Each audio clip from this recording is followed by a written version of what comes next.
एक आदमी जिसने अपनी खुशियां बेच दी, अपनी जमीन बेच दी, अपने सपने बेच दिए सिर्फ इसलिए ताकि उसकी पत्नी एक दिन मैडम कहलाए। लेकिन जब पत्नी सरकारी टीचर बन गई तो उसी आदमी को जिंदगी के सबसे बड़े दर्द का सामना करना पड़ता है। बिहार से आई ये कहानी सुनकर लोग सिर्फ हैरान नहीं है बल्कि पूछ रहे हैं क्या सफलता मिलते ही रिश्ते छोटे पड़ जाते हैं। ये कहानी है बिहार के वैशाली जिले के रहने वाले अमन कुमार की। एक साधारण इंसान जिसकी जिंदगी का सबसे बड़ा सपना था कि अपनी पत्नी को कामयाब होते देख सके। साल 2013 में शादी होती है।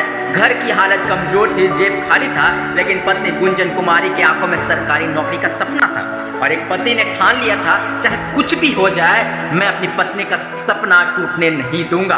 अमन सुबह मजदूरी करता, रात में हिसाब लगाता, कभी कर्ज लेता तो कभी भूखे रहकर पत्नी का फीस भरता। इतना ही नहीं, उसने अपनी पुश्तैनी जमीन तक बेच दी ताकि अपनी पत्नी का बीएड करा सके, बीपीएससी की तैयारी करा सके और एक दिन सरकारी टीचर बन सके। फिर वह दिन आया जिस दिन पूरे घर में खुशियां थी।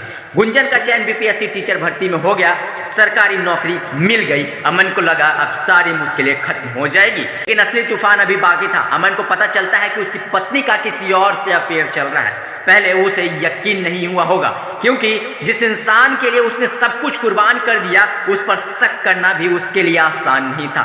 25 मई की वह रात जब वह हाजीपुर के एक किराए के मकान में पहुंची तो उसके पैरों तले जमीन खिसक गई। पति का दावा है कि कमरे के अंदर उसकी पत्नी अपने एक कथित प्रेमी के साथ थी। उस पर एक पति का भरोसा टूट गया, एक परिवार बिखर गया और एक बच्चे की दुनिया बदल गई।